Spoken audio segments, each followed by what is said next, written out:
Assalamualaikum warahmatullahi wabarakatuh. Kami dari kelompok 3 yang beranggota Ading Nugraha sebagai pembuat materi, Faras Akbar sebagai penyampai materi, Ryan Ridwan sebagai penjawab pertanyaan. Tema presentasi kali ini berjudul Aktivasi Pembelajaran Jaringan Syaraf Tiruan.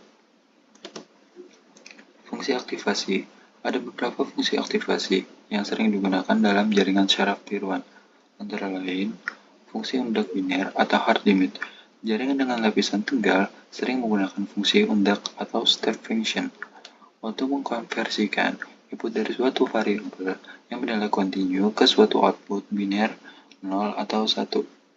Fungsi undak biner atau hard limit dirumuskan sebagai berikut. Fungsi undak biner atau threshold. Fungsi undak biner dengan menggunakan nilai ambang sering juga disebut dengan nama fungsi nilai ambang atau threshold atau fungsi Heaviside. Fungsi undak biner dengan nilai ambang dirumuskan sebagai berikut. Fungsi bipolar atau symmetric hard limit. Fungsi bipolar sebenarnya hampir sama dengan fungsi undak biner. Hanya saja, output yang dihasilkan berupa 1, 0, atau min 1. Fungsi simetrik hard limit dirumuskan sebagai berikut.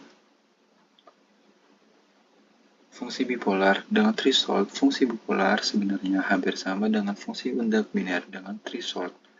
Hanya saja, output yang dihasilkan berupa 1, 0, atau min 1. Fungsi bipolar dengan nilai ambang dirumuskan sebagai berikut. Fungsi linear atau identitas. Fungsi linear memiliki nilai output yang sama dengan nilai inputnya.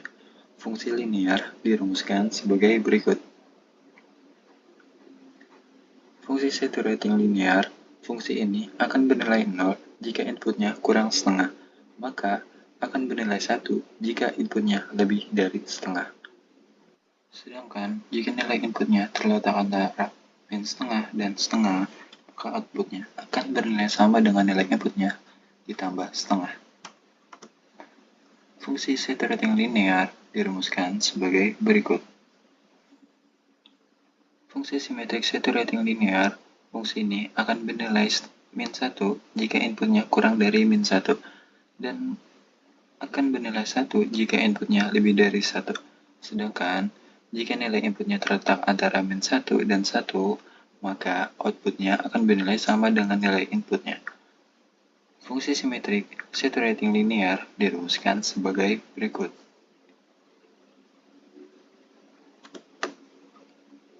Fungsi sigmoid biner.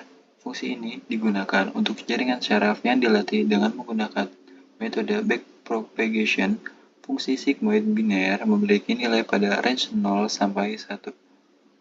Oleh karena itu, fungsi ini sering digunakan untuk jaringan syaraf yang membutuhkan nilai output yang terletak antara interval 0 sampai 1. Namun, fungsi ini bisa juga digunakan oleh jaringan syaraf yang nilai outputnya 0 atau 1. Fungsi sigmoid biner dirumuskan sebagai berikut.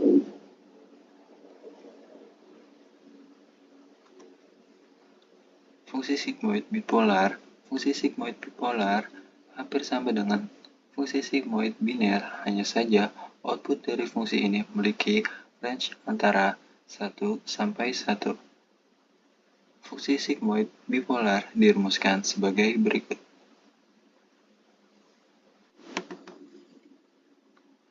Proses pembelajaran. Pada otak manusia, informasi yang dilewatkan dari satu neuron ke neuron yang lain terbentuk rangsangan listrik melalui dendrit. Jika rangsangan tersebut diterima oleh suatu neuron, maka neuron tersebut akan membangkitkan output ke semua neuron yang berhubungan dengannya sampai informasi tersebut sampai ke tujuannya, yaitu terjadi suatu reaksi. Jika rangsangan yang diterima melalui halus, maka output yang dibangkitkan oleh neuron tersebut tidak akan merespon. Tentu saja, sangatlah sulit untuk memahami bagaimana otak manusia bisa belajar. Selama proses pembelajaran, terjadi sebuah perubahan yang cukup berarti pada bobot-bobot yang berhubungan antara neuron. Apabila ada rangsangan yang sama dengan rangsangan yang telah diterima oleh neuron, maka neuron akan memberikan reaksi dengan cepat. Namun, apabila kelak ada rangsangan yang berbeda dengan apa yang diterima oleh neuron, maka neuron akan segera beradaptasi untuk memberikan reaksi yang sesuai. Jaringan saraf akan mencoba untuk mensimulasikan kemampuan otak manusia untuk belajar. Jaringan saraf tiruan juga tersusun atas neuron-neuron dan dendrit. Tidak seperti model biologis, jaringan saraf memiliki struktur yang tidak dapat diubah, dibangun oleh sejumlah neuron, dan memiliki nilai tertentu yang menunjukkan seberapa besar koneksi antara neuron, yang dikenal sebagai nama bobot. Perubahan yang terjadi selama proses pembelajaran adalah perubahan nilai bobot. Nilai bobot akan bertambah jika informasi yang diberikan oleh neuron yang bersangkutan tersampaikan. Sebaliknya, jika nilai tidak disampaikan oleh suatu neuron ke neuron yang lain, maka nilai bobot yang dihubungkan keduanya akan dikurangi. Pada saat pembelajaran dilakukan pada input yang berbeda, maka nilai bobot akan diubah secara dinamis, sehingga mencapai suatu nilai yang cukup seimbang. Apabila nilai ini telah tercapai, mengindikasikan bahwa tiap-tiap input telah berhubung dengan output yang diharapkan. Berdasarkan strategi pembelajaran, model JST dibagi menjadi 3. Pelatihan dengan supervisi. Contoh, model Hebbian, Perceptron, Delta, Adalin, Backpropagation, Heteroassociative Memory, Bidirectional Associative Memory atau BAM. 2. Pelatihan tanpa supervisi.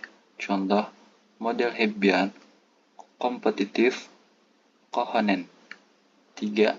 Learning Vector Coalition atau LVQ Hopfield. Sekian presentasi dari kelompok kami, kelompok 3. Semisal ada salah ucapan, kalimat, atau yang lainnya, mohon dibukakan pintu maaf. Sekian dan terima kasih. Wassalamualaikum warahmatullahi wabarakatuh.